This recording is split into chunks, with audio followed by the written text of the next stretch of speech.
아, 네. 오늘은 좀 특별한 이야기를 나눠볼까 하는데요. 9년 전에 서울 생활을 정리하고 전북 부안으로 내려가신 분이 계세요. 아, 네. 귀농 이야기인가요? 요즘 관심 있는 분들 많으시죠? 맞습니다. 강대인 대표님이라고 대풍농장을 운영하고 계신데요. 저희가 이분의 농장 사진 몇 장이랑 또 생산하시는 작물 라벨 같은 자료들을 좀 입수했습니다. 오, 흥미로운데요. 사진이랑 라벨이라 어떤 내용들이 담겨 있을지 궁금하네요. 네. 그래서 오늘 이걸 좀 자세히 들여다보려고 합니다. 도시를 떠나 농촌에서 새로운 삶을 시작하는 거잖아요.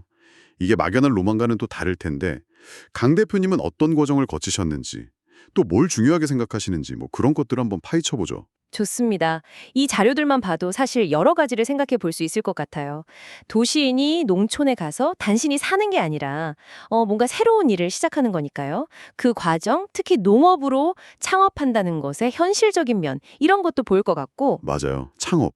그 단어가 중요할 것 같네요. 그리고 또 요즘 중요하게 생각하는 거 있잖아요. 생산자랑 소비자 사이의 관계. 신뢰를 어떻게 만들어가는지 그런 측면도 아마 이 자료들 속에서 찾아볼 수 있지 않을까. 네, 기대가 됩니다. 네. 그럼 바로 첫 번째 자료부터 볼까요? 이게 농장 입구에 걸린 현판 사진 같아요.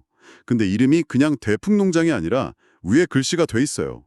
부안군 귀농인 창업 현장. 이렇게요. 아, 그러네요. 귀농인 창업 현장, 그냥 귀농한 집, 뭐 이렇게 써놓은 게 아니네요. 네. 그리고 그 아래 작은 글씨로 부안군 귀농 귀촌 협의회 회원농장이라고도 적혀 있고요.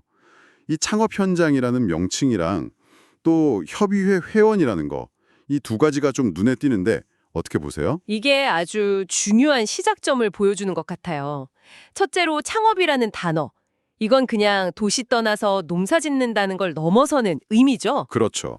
뭔가 좀 더 적극적인 느낌이랄까? 맞습니다.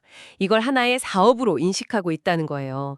명확한 목표 인식, 그리고 아마 사업 계획 같은 것도 있었겠죠. 그냥 어쩌다 보니 농사 짓게 된 게 아니라 이건 내 새로운 비즈니스다. 이런 각오가 담긴 표현이라고 봅니다. 특히 농사 경험이 없는 도시인한테는 이게 엄청난 도전이거든요. 아, 그러네요. 맨 땅에 헤딩하는 심정이었을 수도 있고요. 그렇죠. 그래서 두 번째 포인트, 그 귀농귀촌 협의회 회원농장이라는 게 또 의미가 있는 거예요. 혼자서 모든 걸 해결하려는 게 아니라 지역사회의 네트워크를 활용하겠다는 의지가 보이는 거죠. 아, 협의회에 가입하면 정보도 얻고 뭐 지원 같은 것도 받을 수 있고 그런 건가요? 네, 그렇습니다. 경험 많은 선배 귀농인들한테 조언도 구할 수 있고, 지자체 지원 사업 정보도 얻기 쉽고, 또 비슷한 처지의 사람들끼리 교류하면서 정서적인 지지도 얻을 수 있고요. 이게 생각보다 굉장히 중요하거든요. 특히 초기에 자리 잡을 때. 그러니까 창업이란 의지를 가지고 또 지역사회의 도움을 받으면서 시작했다. 이렇게 정리할 수 있겠네요. 굉장히 현실적인 접근인데요. 네, 맞아요. 막연한 동경이 아니라 철저하게 준비하고 또 도움받을 부분은 도움받으면서 시작하신 거죠. 성공적인 정착을 위해서는 이게 아주 현명한 방법이었다고 생각합니다. 그냥 나는 자연인이다 하고 훌쩍 떠나는 것과는 결이 다른 거죠. 겁실이 그렇네요. 그럼 이 창업 현장에서 구체적으로 어떤 작물을 키우고 계신지 다음 자료를 좀 볼까요? 작물에 붙이는 라벨인데요. 종류가 세 가지 정도 보이네요. 네, 어떤 작물독인가요? 먼저 눈에 띄는 게 유황 신동진 쌀이라고 되어 있고요. 그리고 찰보리, 또 귀족 서리태 이렇게 세 가지 라벨이 있습니다. 아, 쌀, 보리, 콩, 주곡작물 위주로 하시네요. 근데 쌀 이름이 독특하네요. 유황 신동진 쌀이라. 네, 저도 그게 좀 특별해 보였어요. 신동진은 쌀 품종 이름인 것 같고 앞에 유황이 붙었단 말이죠. 유황 농법이라는 게 있나 봐요. 네, 있습니다. 유황 농법이라는 게 쉽게 말하면 토양의 유황 성분을 공급해서 땅 자체를 건강하게 만드는 거예요. 다 땅을 건강하게요? 그렇죠. 땅이 건강해지면 작물도 병충해에 강해지고 영양분도 더 풍부해지거든요. 결과적으로 농약이나 화학 비료 사용을 줄일 수 있게 되는 거죠. 그럼 친환경 농법의 일종이라고 볼 수 있겠네요. 네, 맞습니다. 친환경 농법 중 하나로 알려져 있어요. 단순히 수확량을 늘리는 데만 집중하는 게 아니라 땅의 힘을 키워서 지속 가능한 농업을 하려는 시도라고 볼 수 있죠. 그리고 또 유황 성분이 쌀의 맛이나 영양에도 좋은 영향을 줄 수 있다고 알려져 있고요. 아, 그렇군요. 그냥 신동진 쌀이 아니라 유황신동진쌀이라고 이름을 붙인 이유가 있었네요. 뭔가 품질에 대한 자부심, 차별화 전략 같은 게 느껴지는데요. 정확합니다. 이걸 선택했다는 것 자체가 강 대표님이 단순히 생산에만 머무르는 게 아니라 품질과 가치를 중요하게 생각한다는 걸 보여주는 대목이죠.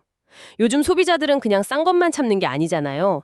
건강이나 환경에 대한 관심이 높으니까 이런 가치를 담은 농산물에 기꺼이 치갑을 열거든요. 그렇죠. 스토리가 있는 농산물 뭐 그런 느낌이네요. 찰보리나 귀족서리태도 아마 비슷한 맥락에서 선택하신 작물이 아닐까 싶고요. 그럴 가능성이 높죠. 뭔가 좀 더 건강하고 특별한 것을 찾는 소비자들을 겨냥한 품목 선택이라고 볼 수 있겠습니다. 귀족 서리태라는 이름 자체도 약간 고급화 전략 같은 느낌을 주잖아요. 네, 맞아요. 평범한 서리태가 아니라 귀족 서리태라니 뭔가 더 알이 굵고 맛있을 것 같은 그런 느낌. 네, 그런 브랜딩까지 염두에 두신 것 같아요. 그러니까 단순 생산 농가가 아니라 자기만의 철학을 가지고 브랜드를 만들어가는 그런 과정에 계신 분이라고 해석할 수 있겠습니다. 철학을 담은 브랜드라 멋지네요. 자, 그럼 다음 사진으로 넘어가 볼까요? 이건 창고 내부 모습 같은데요.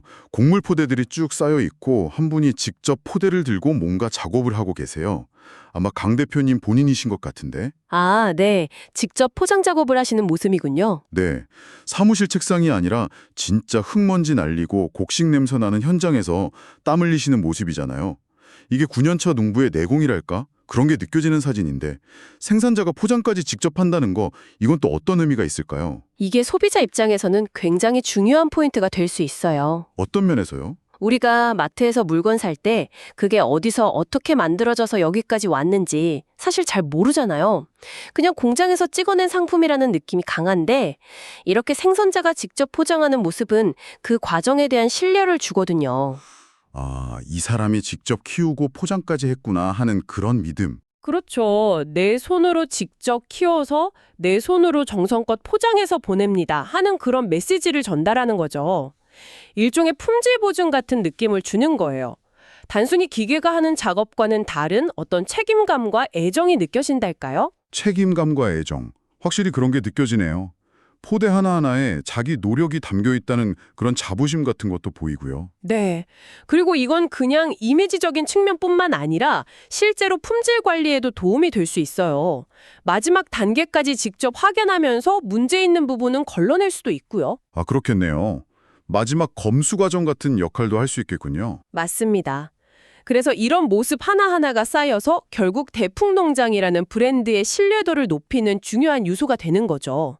소비자는 아, 저기는 믿고 살 수 있겠다 이렇게 생각하게 되는 거고요. 그 신뢰라는 키워드가 계속 나오네요. 마지막 자료에서도 그게 아주 강력하게 드러나는 것 같아요. 아까 봤던 그 작물 라벨인데요. 라벨에 적힌 정보가 정말 상세해요. 오, 어떤 정보들이 있나요? 일단 농장 주소, 전북 부안군 백산면 중금길 15-D 이렇게 상세 주소까지 다 나와 있고요.